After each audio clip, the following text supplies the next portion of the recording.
మియాపూర్ పాలకుడైన యూసఫ్ ఆదిల్ షా పేరు పెట్టిన ప్రాంతమైన ఆదిభట్ల ప్రస్తుతం హైదరాబాద్ రియల్ ఎస్టేట్ మార్కెట్లో హాట్ టాపిక్ గా మారింది.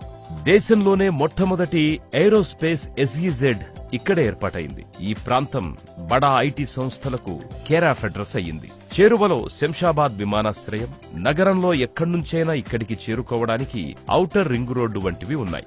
ఇలాంటి ప్రత్యేకతల కారణంగా ఆదిభట్లలో లేఅవుట్లు, వెంచర్లు, గృహ నిర్మాణ ప్రాజెక్టులను చేపట్టడానికి బిల్డర్లు, డెవలపర్లు, రియల్టర్లు పోటీ పడుతున్నారు. అందుకే గత కొంతకాలం నుంచి ఇతర ప్రాంతాల్లో ధరలు పెరగకపోయినా ఆదిభట్లలో మాత్రం ధరలు ఆకాశాన్నంటుతున్నాయి.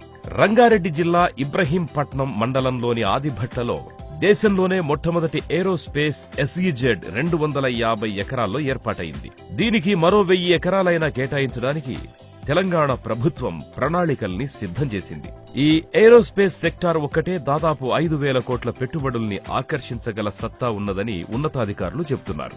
డిఫెన్స్, ఎయిర్ స్పేస్ లో పెట్టుబడులు పెట్టాలని భావించే వారికి హైదరాబాద్ దేశంలోనే సరికొత్త చిరునామాగా అవతరించింది. ముఖ్యంగా డిఆర్డీఓ, బిఈఎల్, బిడిఎల్, ఈసీఐఎల్ వంటి ప్రభుత్వ రంగ సంస్థలు ఇక్కడ ఉండటం ప్రధాన కారణమని చెప్పొచ్చు.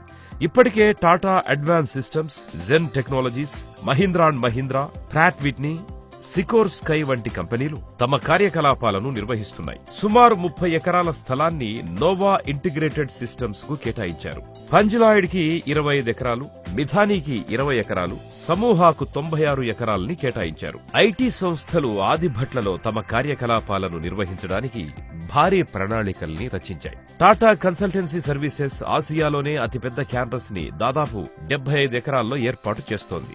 కాగ్నిజెంట్ టెక్నాలజీస్ 40 ఎకరాల్లో నిర్మిస్తోన్న క్యాంపస్ పూర్తయితే సుమారు 15,000 మంది ఉద్యోగులకు సరిపోతుందని సమాచారం. అటు ఏరోస్పేస్, సెజ్, ఇటు ఐటీ సంస్థలు పూర్తి స్థాయిలో కార్యకలాపాలను మొదలు పెడితే ఆదిభట్ల చుట్టుపక్కల ప్రాంతాల్లో నివాస గృహాలకు మంచి గిరాకీ ఏర్పడుతుంది.